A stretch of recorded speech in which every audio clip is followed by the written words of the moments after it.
Good afternoon. This is Matthew Vance, again with the Holiness Heritage Sunday School Literature. Doing some character studies this week, or this quarter, and I apologize for being a few minutes late getting on here. Had a little camera issue. Kept telling me my camera wasn't attached. I had to restart to get it to recognize my camera, so I don't know what was going on. But we're going to be talking lesson number 6, Triumphant in Temptation. Triumphant in Temptation. And we're going to be talking today about the story of Joseph. Story of Joseph. And the troubles and trials of a child of God only serve as stepping stones to triumph. God truly directs our lives to bring glory to His name. That's our theme for today.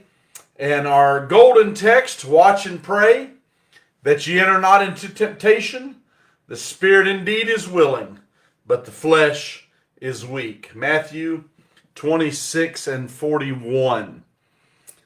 Going to be talking about being triumphant in temptation.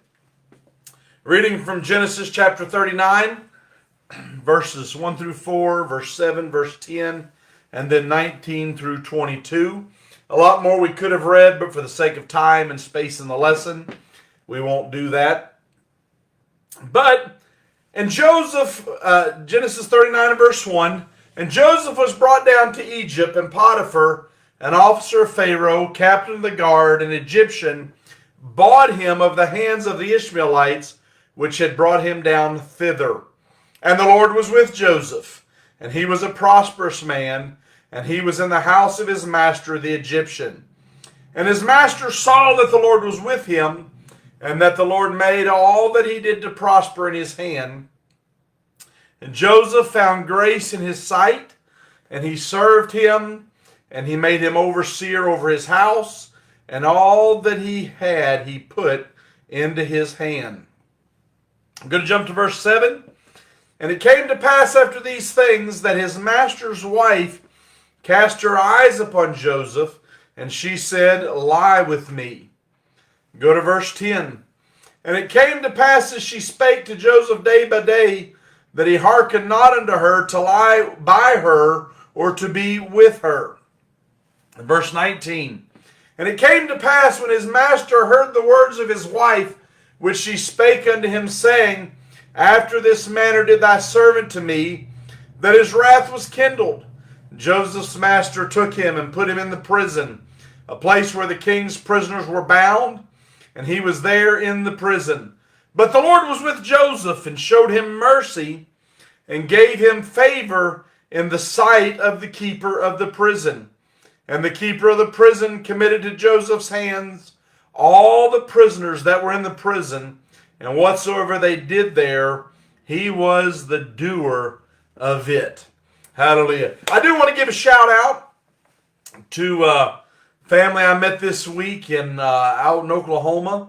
Brother Jake Sumner passed away, and I've been friends with his sons, Alan and Scott Sumner. And I flew out to their funeral Tuesday. His funeral was on Wednesday. I flew out Tuesday to Oklahoma, to Tulsa, and was there for the viewing and the funeral. And I met some of their family that told me they watch me every single Sunday. And I want to give a shout out to them. Good to see y'all again. And hopefully they're watching today. But had a good a time as you could going to a funeral. Brother Jake was a wonderful soldier of the Lord. Got a great family. They do an amazing work in Honduras. If you need a good missionary to support, the Sumner family would be wonderful missionaries to support. But anyhow, I met their family, and they were telling me they watched every Sunday, and I wanted to just give them a shout out. Also apologize, we had to miss last Sunday.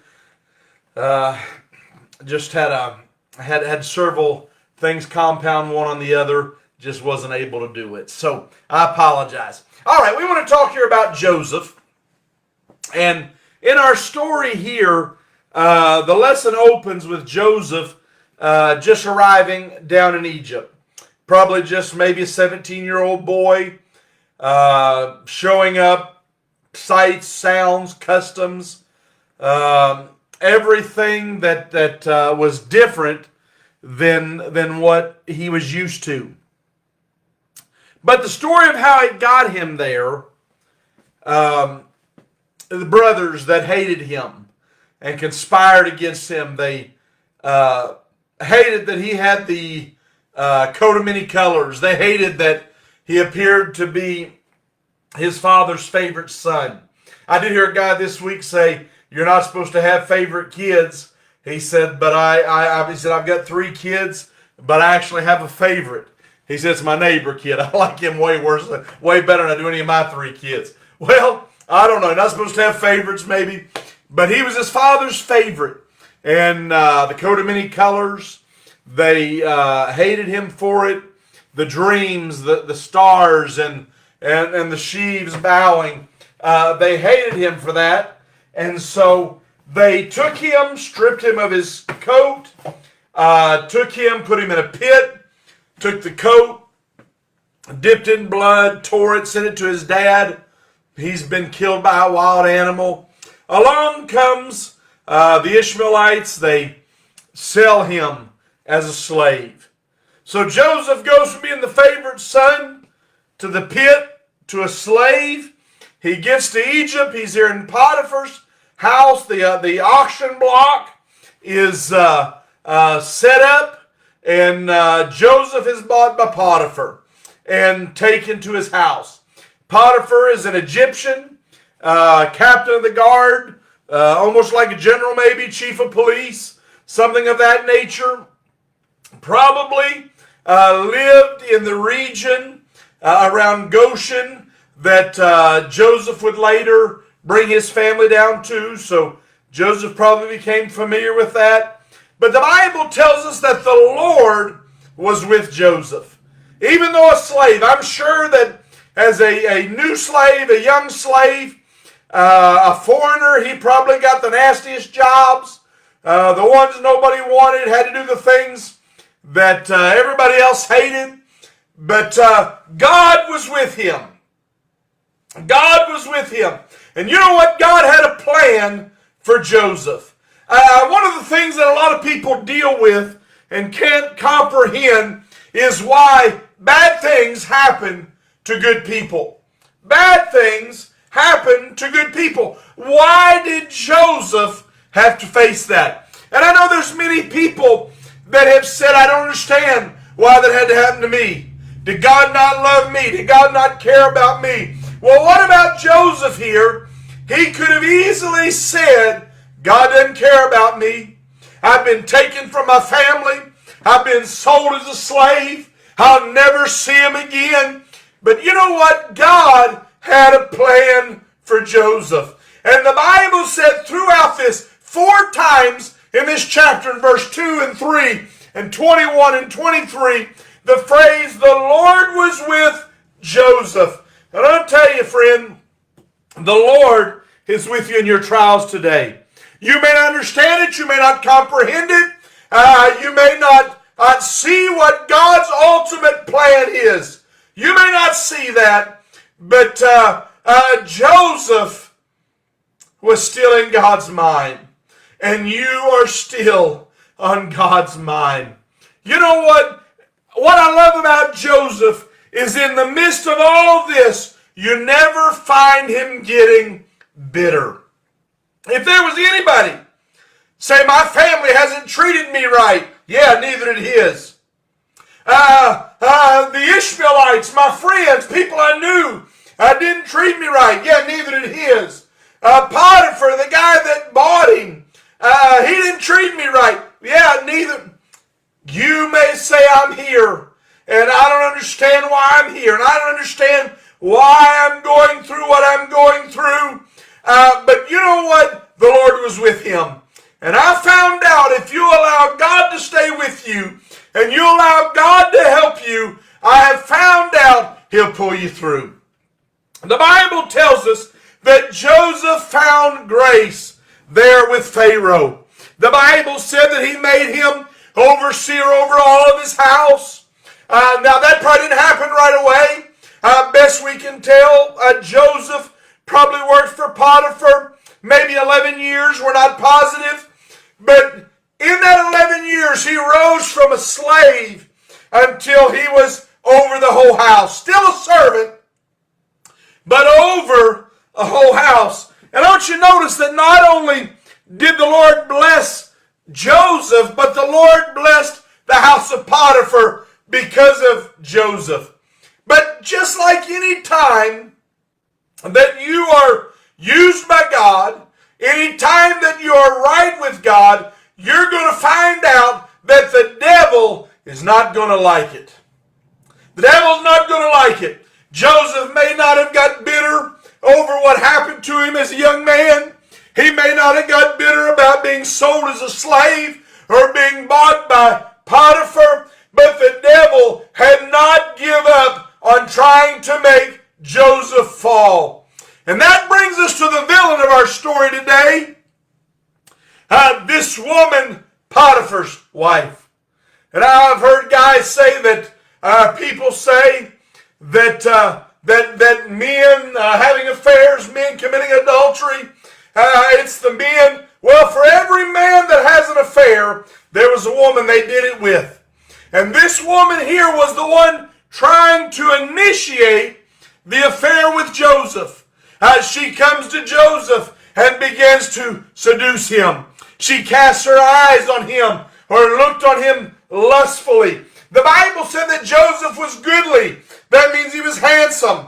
He had abilities and accomplishment and a good appearance. And in Egypt, the women of Egypt were the elite women. If you read some in history, ancient literature, hieroglyphics on some of the monuments in Egypt, you'll find that the elite women of Egypt were famous for being immoral, their loose morals. But for her to even make an advance towards a household slave, just a household servant, she began to make an advance towards him. And the Bible tells us in Proverbs chapter 5 and verse 3, for the lips of a strange woman drop as a honeycomb, and her mouth is smoother than oil, but her end is bitter as wormwood, sharp as a two-edged sword. Her feet go down to death. Her steps take hold on hell. Joseph was going to face a temptation. Joseph, men as well, need to realize that Jesus said in Matthew 5 and 28, that I say unto you that whosoever looketh on a woman to lust after her hath committed adultery with her already in his heart. The sexual sins, the temptation. In this case, she is tempting him. Other cases in the Bible, you'll find men tempting women. You'll find David going and getting Bathsheba. But here you find Potiphar's wife coming and tempting Joseph. And you know, Joseph's in a strange country. Nobody would ever know. Nobody would know whether he went and slept with her. No one would know if he committed adultery with her. You know, God brought him here. God put him in this place. If God hadn't wanted him to do that, why did God bring him? That's not Joseph's mindset. But Joseph had the mindset that God is still watching. The Bible says in verse 8 that he refused. Oh, it might have been the easy thing to do. Might have been the enjoyable thing to do. Nobody would ever know. No one would ever tell on him. But he knew that God was watching. James 4 and 7 says, submit yourself, therefore, to God. Resist the devil, and he will flee from you. Now I want you to notice what Joseph did when she made these advances on him. Number one, he rebuked her, calling her invitation great wickedness and sin against God. Now, I don't think we need to be hateful or ugly in our rebuke of sin. I've met people that are mean in their rebuke of sin. They almost preach that you're going to go to hell for that, and I'm about right glad you are. I've met people like that. You don't have to be hateful. You don't have to be ugly. But there is nothing wrong with taking a firm stand and saying it's a sin against God. Don't leave any doubt. Don't leave them wondering whether it's okay or right or wrong. I've had people before that I'm a minister, and so they worked around me, didn't know I was a minister, and they cussed, and later found out I was a minister, and said, "Oh, I'm sorry, I said that in front of you." And there was a few times that I went, "Oh, don't worry about it." But I've got to where now I just want to tell them, that's all right, God already heard it. You don't have to worry about saying it to me. God already heard what you said. Well, we need to take a firm stand against sin. Joseph didn't say, well, I might could flirt around a little bit, maybe steal a kiss. Maybe Joseph said, it is a great wickedness and a sin against God. That's what it is. It's not a sin against your husband, Potiphar's wife. It's not a sin against your husband. It is, but that's not what I'm worried about. It's not a sin against me. It is, but that's not what I'm worried about. But it is a sin against God. And finding forgiveness from God is where is really going to fix it. He refused to listen to her. She taunted him day after day. The Bible tells us in verse 10 that every day as she continued, she spake to Joseph day by day. Here's a place where he couldn't get away from the temptation. Now, if you can get away from it, get away. If you're an alcoholic and every day on the way home from work you drive by the bar that you always drank at, and you see that bar, and every time you go by, the devil says you ought to go get a drink. The devil says you ought to go in there and get drunk, forget all your problems for a while. Take a longer route home. Go another road. Take 5 minutes longer to stay away. But there are some temptations you can't get away from. If this was a job, Joseph could have quit. But he was a slave. He had no choice. And I want to tell you, the devil will work and work and work on trying to wear you down or catch you off guard, catch you in a time when you're not praying, catch you in a time when you're not at your very best spiritually. The devil watches for that. And day after day, she taunted him. Come with me. Come on with me. And every day, he ignored her. Every day, he refused to listen. The Bible said that he hearkened not unto her. He refused to listen. The words went in one ear but out the other. He didn't dwell on them. He didn't think about it. He didn't sit there and say, well, if I did, what would it be like? If I did, what would be the... He refused to hearken. They say the old phrase that you can't keep a bird from flying over your head, but you can keep him from making a nest in your hair. You can keep your mind. You are to abstain from appearance of evil. You're to avoid evil. You need to keep your mind when the devil comes with temptation. If you want to be triumphant over temptation, you've got to refuse to allow yourself to dwell on it. You've got to refuse to allow yourself to think about it. I'll tell you something. I really believe probably when David sinned with Bathsheba, he walked over the edge of the roof. He saw her down below. I got a feeling he didn't immediately sin for her, but I've got a feeling that he went and sat in the house and thought how pretty she was, and his mind worked, and he went back and took another look, and his mind worked, and until finally we find David sinning for Bathsheba and committing that terrible sin against God. Well, don't allow yourself. He refused to hearken. But when she finally made that bold move, she grabbed his coat and says, today's the day. He ran. You know what? That's a good maneuver for a child of God to learn. Sometimes there's no way to reason your way out, no way to politely protest. Just get out. 1 Corinthians 10:14, wherefore, my dearly beloved, flee from idolatry. 1 Timothy 6 and 11. But thou, O man of God, flee these things. 2 Timothy 2 and 22. Flee also youthful lust. Get out. Get out. Don't allow yourself to stay in that circumstance. If you're a former alcoholic and at work they start drinking, get out. If you're a drug addict and they start with drugs, get out. If you're someone that's had a dirty mind and told dirty jokes and they start telling dirty jokes, get out. Learn how to flee. Learn how to get away from temptation. Because this much I have learned. I'm not strong enough to stand against temptation if I stay with temptation. Me and my wife was going to go on a diet. You can tell I need one.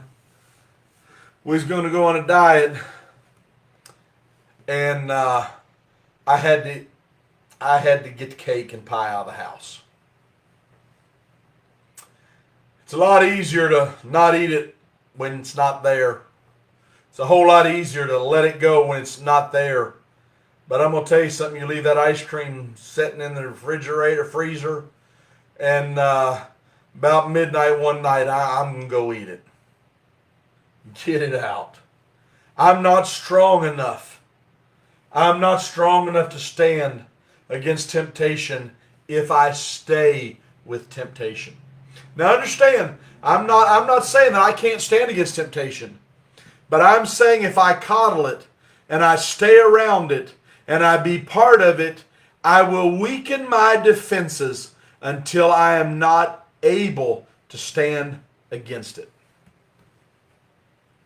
Now you may, oh Brother Vance, I think terrible of you now. That's horrible that you would say such a thing.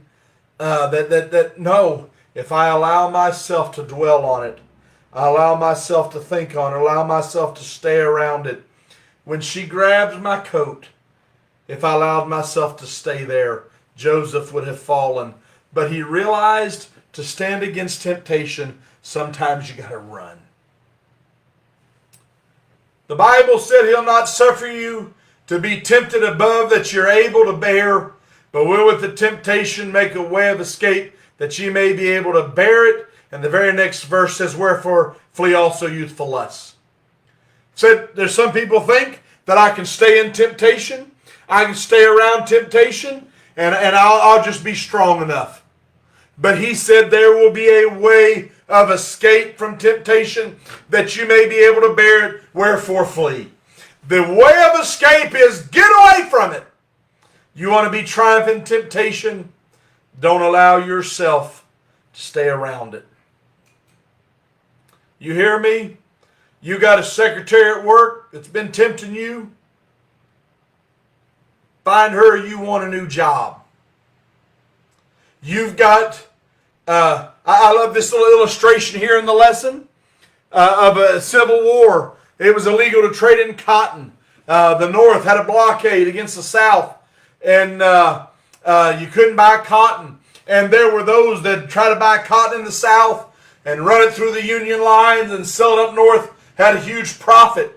And one of those speculators approached a Mississippi steamboat captain and said, I'll give you $100. That's a lot of money then. I'll give you $100 if you'll run this cotton up the river for me in your steamboat. And the captain said, I can't do it. That's illegal. And he said, I'll give you $500. No, said the captain. I'll give you $1,000. That's a lot of money. The captain firmly said no. He said, I'll give you $3,000. At that point, the captain pulled his pistol and pointed at the man and said, get off of my boat. You're coming too near my price. You're coming too near. You're getting to the point that's getting too near my price. Get off my boat. And that's the way you need to learn to do with sin. The devil's going to pester you, persist, bargain, and tempt. But you need to be like Christ and say, get thee behind me, Satan. If you want to be triumphant in temptation, get away from it. They say opportunity only knocks once, but I want to tell you, temptation will pound on the door. It'll pound on the door. And when it does, don't answer it. Don't let it come in. Don't let it you give them an inch, you'll take a mile. Temptation, if you allow it, it will overcome you. But Joseph learned the key, and that is, I'm going to flee. I'm going to get away from it. And if there's something that tempts you, let me tell you something. If having internet is a temptation, if having a Facebook account, and you want to talk to old girlfriends, or you want to talk to people, I'll tell you something, you have no business talking, if you're a man, to another woman chatting on Facebook. No business at all. If you're a woman, you have no business talking to somebody on Facebook and just chatting. Now, I realize there's times there's business conducted, or there's very innocent things that have been done, but I want to tell you something. You ain't got no business carrying on a conversation. They may say, they may text you, I need somebody's phone number, or I need to know, can your business do this? You answer the question. You don't sit there and chat and talk. Because I want to tell you something. If you're that type person, I get on there, I got to talk to somebody. He listens, she listens. You need to get rid of Facebook. And I know I'm preaching on Facebook right now, but if you can't handle the temptation, and if you're going to be tempted by being on there, if you're going to be, you need to flee. Get rid of it. Well, Potiphar's wife screams. She hollers. He's trying to rape me. She makes an accusation, and Potiphar has to act on it. I really believe that's part of the reason why 1 Timothy 5:19, against an elder receive not an accusation, but before 2 or 3 witnesses. Even in the Old Testament, nobody could be put to death on the word of one person. 2 or 3 witnesses, because one person can lie. This woman did. She lied on Joseph. She had some evidence. He took his coat off. He was already getting undressed. Here's his coat. Look what he did. You know, when the master heard this, his wrath was kindled against Joseph. The good years of friendship and trust were cast aside. He was put in prison with the king's prisoners. You know, sometimes I've thought about this. I wonder if maybe Potiphar didn't know his wife better than she realized. Because on a case like this, one of my slaves trying that with my wife, forcing her, I just had him killed. And Potiphar had the right to do that. But rather than having her killed, I sometimes wonder if he just didn't know what kind of woman his wife was. I wonder if he didn't have his, I can't keep him here. Got to put him in prison, but I ain't killing him over what she said, because this ain't been the first time. I don't know. He put him in prison. In the prison cell, he found favor. The Lord was with him and showed him mercy. The Lord allowed him in prison to rise. Pharaoh put some prisoners in, the chief butler, the chief baker. They dreamed a dream one night, troubled them. Joseph saw them, wondered. He had been favored son to the pit, to head of Potiphar's house, back down in the prison, now to the head of the prison. He told them their dreams. The butler, he would be restored. The baker, he would be killed. Well, it happened just like he said, but the butler forgot all about him. The butler forgot all about him. You know, sometimes being forgetful, it can be a curse, both to the forgetter and the forgotten. There's been people been accused of breaking a promise, or being unconcerned, or even lying, when actually they just forgot. They didn't mean to. But I've tried to make a practice in my life to remember my commitments and to be a man of my word.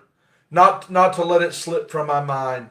Joseph said, remember me, remember me. But the butler forgot him. The butler forgot all about him. And he goes back to putting the cup in the king's hand. 2 years pass. He didn't remember Joseph. Joseph's still in the prison. Not just a slave to Potiphar, but now a prisoner. He's still in the prison. There he is. And Pharaoh dreams a dream. You know what? God knew about Joseph the whole time. When Joseph's brothers were to come down later and they were so afraid, Joseph looked at him and said, God sent me before you. God knew what he was doing. Pharaoh dreams a dream. 7 lean cattle. 7 fat cattle. The lean ones eat the fat ones. They're still lean. Then 7 ears of corn, good ears of corn. 7 thin, blasted ears. The thin ears eat the good ones. Nobody can understand. He was troubled. His magicians, everybody that comes trained in the sacred Egyptian magic and writings, the educated wise men, nobody can explain. God triggers in the head of the butler. God triggers. You remember the man in the prison. The butler told Pharaoh about his dream. This is the 3rd time that a dream would have an impact on Joseph's life. When he dreamed of his fathers and brothers. When the butler and baker had their dream. And now the dream of Pharaoh. They call for Joseph. He comes in. He tells him, God will give you an answer. It's not me, but God will do it. And the dreams are one. The Lord has showed what he's about to do. He's given it to you twice because it's established. The Lord will bring it to pass. He explains that there will be 7 years of plenty, followed by 7 years of famine. You need to prepare now. You need to prepare now for the 7 years of famine. And the Bible said that Joseph was a man in whom the Spirit of God was. And he was discreet and wise. And Pharaoh looks at him and says, you're the man I need. He becomes second in the land of Pharaoh. Remember, in every place of Joseph's humiliation, there was an opportunity for elevation. Promotion comes from the Lord. He's sold as a slave to Potiphar. He kept his good spirit. He's put in the prison. He kept his good spirit. Never did he get bitter. Never did he allow it to eat at him until he became bitter. Joseph is promoted. He becomes second in command. He saves the grain. His brothers come 2 years into the famine to buy grain. They come in. Joseph's older now. He's dressed like an Egyptian. He speaks the language of the Egyptians. They don't recognize him. They bow down. Dream number 1 came true. None of that would have happened if Joseph hadn't been triumphant in his temptation. Tempted to get bitter. Tempted to sin. But he remained triumphant. That's what I'd like to do, wouldn't you? I'd like to stay triumphant. Say, Brother Vance, have you ever failed to temptation? Oh my. Yeah, I've failed to temptation. But I tell you what, the longer I live, the more I've realized the devil doesn't play fair. The more I've realized he doesn't play fair at all. You can't negotiate. You can't play with him.